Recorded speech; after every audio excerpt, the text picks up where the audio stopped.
സീരിയലുകളിലും അതുപോലെ തന്നെ ബിഗ് ബോസിലും വളരെ തിളങ്ങി നിന്ന ഒരു വ്യക്തിയാണ് വീണ നായർ എന്ന് പറയുന്നത്. ബിഗ് ബോസിൽ നിന്ന് ഇറങ്ങിയതിന് ശേഷം കുറച്ച് ദിവസം കഴിഞ്ഞിട്ടാണ് വീണ നായർ പറയുകയുണ്ടായിട്ടുണ്ടായിരുന്നു ഭർത്താവുമായിട്ട് വേർപിരിയാൻ പോവുകയാണ് എന്നുള്ളൊരു കാര്യം.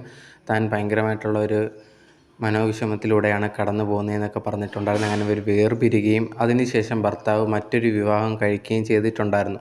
ലേറ്റസ്റ്റ് ആയിട്ട് വീണ ഒരു ഇൻ്റർവ്യൂ കൊടുത്തിട്ടുണ്ടായിരുന്നു. ആ ഒരു ഇൻ്റർവ്യൂവിൽ ഭയങ്കരമായിട്ടുള്ള ബുദ്ധിമുട്ട് നേരിടുന്നുണ്ട്, പക്ഷേ ഭർത്താവ് ഹാപ്പിയാണ്. അതിപ്പം വലിയൊരു സന്തോഷം തന്നെയാണ്. ഞങ്ങൾ തമ്മിൽ ചില കാര്യങ്ങൾ ഒത്തുപോയില്ല, അതുകൊണ്ടാണ് വേർപിരിഞ്ഞത്. ആ സമയത്ത് സങ്കടമുണ്ട്, പക്ഷേ വേർപിരിഞ്ഞത് നന്നായി എന്നുള്ളൊരു കാര്യമാണ് വീണ പറഞ്ഞിട്ടുണ്ടായിരുന്നത്. പക്ഷേ കുറേ പേരുണ്ടെങ്കിൽ ഭയങ്കരമായിട്ട് വീണയുടെ ഭാഗത്താണ് തെറ്റ്. ബിഗ് ബോസിലൊക്കെ കാണിച്ചു കൂട്ടിയതും പറഞ്ഞതും ഒക്കെ കാരണം കൊണ്ടാണ് ഇതുപോലെ സംഭവിച്ചതെന്നുള്ള കാര്യങ്ങളാണ് ആൾക്കാർ കമൻസിലൊക്കെ ഓരോരുത്തരായിട്ട് വന്ന് സംസാരിക്കുന്നത്.